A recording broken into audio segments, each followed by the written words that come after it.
वयाचं तुम्ही जर लक्षात घ्याल, जे मुलांचे जे वय पाहिजे आहे, जर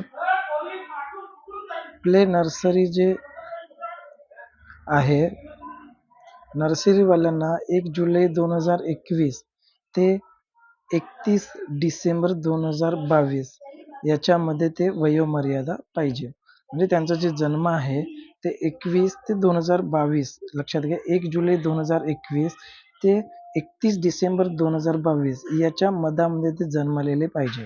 म्हणजेच 31 डिसेंबर 2025 रोजी त्यांचे कमीत कमी 3 वर्ष कंप्लीट पाहिजे आणि 31 डिसेंबर 2025 रोजी किमान 4 वर्ष 5 महिने 30 दिवस जास्तीत जास्त असू शकते.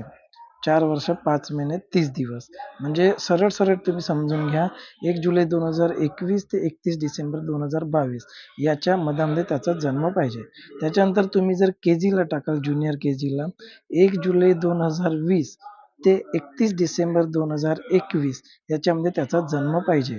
मग त्याचा जो वय आहे ते 4 वर्ष कमीत कमी आणि जास्तीत जास्त 5 वर्ष 5 महिने 30 दिवस एवढं असणं पाहिजे.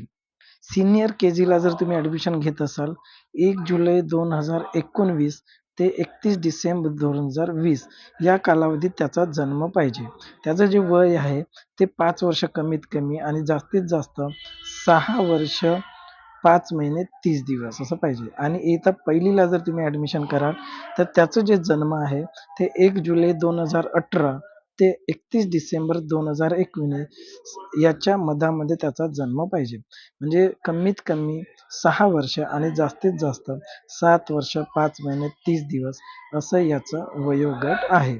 वय तुम्ही बघून घ्या, ज्यांना ॲडमिशन करायचं आहे त्यांना वय बघूनच तुम्ही फॉर्म भरा. त्याच्यानंतर काही प्रश्न असतात. थोडासा व्हिडिओ लांब होत आहे, परंतु शेवटपर्यंत तुम्हाला काही प्रॉब्लेम जाणार नाही, त्याच्याबद्दल मी पूर्ण तुम्हाला माहिती देऊन देतो. पहिली गोष्ट आहे की कोणते मुलं पात्र असू शकतात, जे आर्थिक दुर्बल घटक आहेत ते.